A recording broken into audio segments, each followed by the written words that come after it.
daños ni alarmas fuera de lo que ya están acostumbradas las personas, por lo menos en San Juan.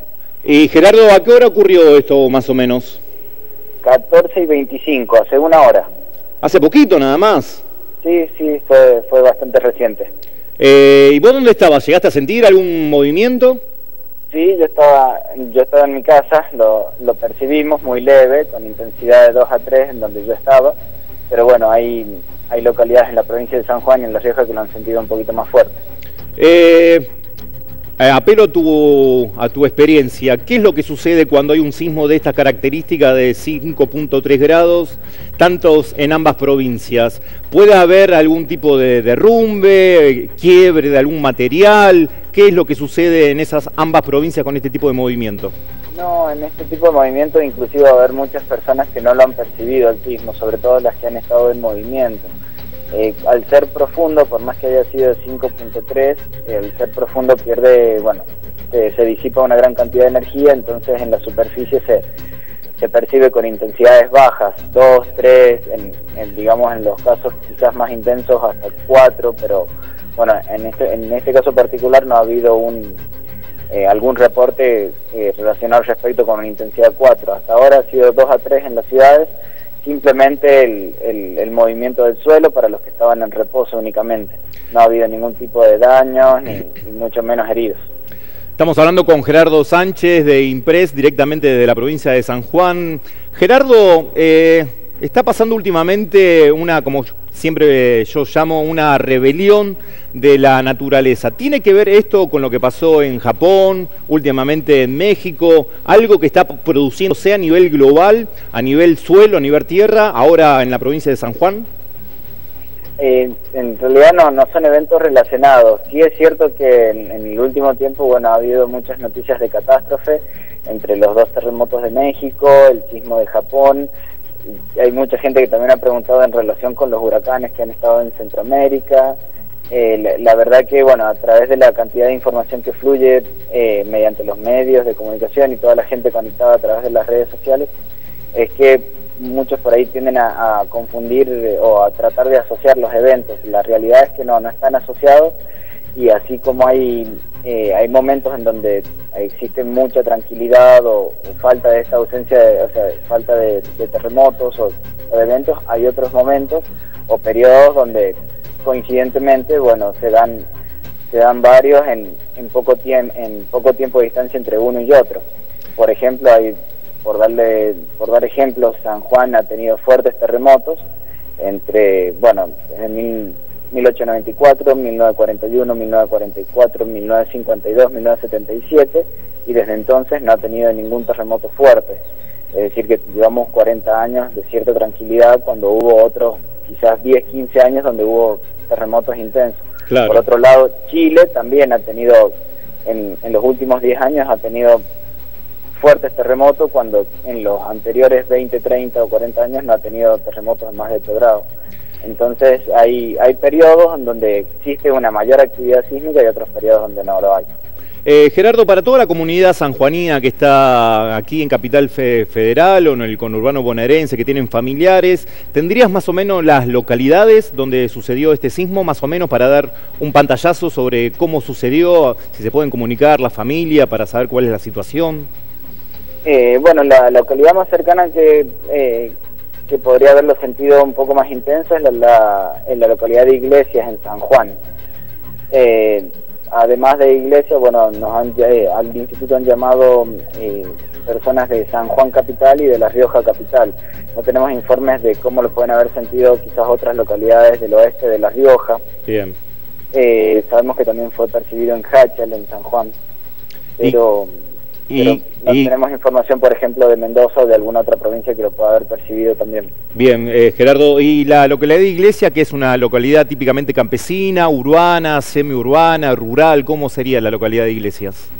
No, una localidad bastante turística dentro de la provincia de San Juan. Se considera una localidad urbana, así que es probable que muchas personas lo hayan percibido, sobre todo si estaban en reposo.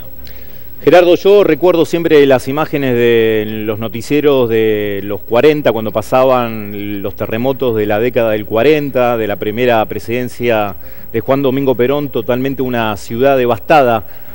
Pasado ya tantos años y entrando al siglo XXI, ¿cómo se encuentra hoy San Juan ante estos terremotos? ¿Está la estructura? ¿Han avanzado con respecto, primero, a los edificios y segundo, a la tecnología para empezar a tener información previa sobre estos movimientos? Bueno, yo creo que la mejor respuesta a eso es la comparación entre el terremoto de 1944 con el terremoto de 1977. Hablamos que el del 44 generó entre 5.000 y 10.000 muertes, mientras que en el del 77 no hubo ni siquiera 1.000. Mirá. Aparte, la cantidad de daños fue mucho más leve, es decir que la mejoría fue mucho más significativa, sin contar también que el terremoto del 77 tuvo una magnitud mayor que el del 44. Es decir que en ese aspecto ya con las pruebas ya podría haber una respuesta a la pregunta que usted me hizo. Sin embargo, aún con ese antecedente, todavía las normas se han actualizado y ha habido mejoras también y un poco más de control en cuanto a la construcción sismo resistente. No obstante, hay varias estructuras en las provincias de San Juan y del oeste argentino que no las cumplen, así claro, que no podría, en caso de un terremoto, no podríamos descartar un daño cero o muy bajo. Es cierto, un terremoto va a producir daños, pero que la ciudad está mucho más preparada que antes, eso es completamente seguro. Y Gerardo, más allá de la estructura antisísmica que pueden tener los edificios o la casa de toda la comunidad, para la gente, ¿cuál sería como un protocolo? Para uno que vive acá en la ciudad de Buenos Aires, que es algo tan lejano un terremoto, pero con esta rebelión de la naturaleza, cuando uno ve las imágenes de México, también se tiene que empezar a ver o los alud que hubo en Jujuy, esta última etapa, o los incendios forestales que a veces ocurren en el sur del país, ahora San Juan que se mueve con estos sismos. ¿Cuál sería el protocolo ante un movimiento de estas características? Más allá que el habitante está habituado quizás a estos movimientos del suelo, ¿cuáles serían los protocolos que tiene que seguir la gente? Sí, en primera instancia, saber cada vez que entramos a algún edificio, si ese edificio cumple con las normas sismo resistentes. Si no lo sabemos, tenemos que suponer que no las cumple, es decir, vamos siempre a imaginar el peor escenario. Y a partir de responder esa pregunta tenemos dos posibilidades. Si es que lo cumple, entonces la mejor solución va a ser, en el momento del sismo, resguardarse siempre. Cualquiera de las dos situaciones es resguardarse primero debajo de un escritorio firme, que no vaya a ser de una mesa de vidrio, por ejemplo, o cerca de alguna ventana, porque en el momento en que haya algún sismo fuerte pueden llegar a fracturarse el vidrio o inclusive en un terremoto explotar las ventanas. Es decir, que primero es resguardarse y segundo, una vez terminado el sismo, ahí va a depender si el edificio es sismo resistente o no. Si el edificio es sismo resistente, lo único que tiene que hacer la persona es controlar que todos estén bien en su casa o en el edificio y cortar los suministros de energía y de gas. Exactamente. Mira. Ahora, si el edificio no fuese sismo resistente, ahí una vez... Sí, Gerardo.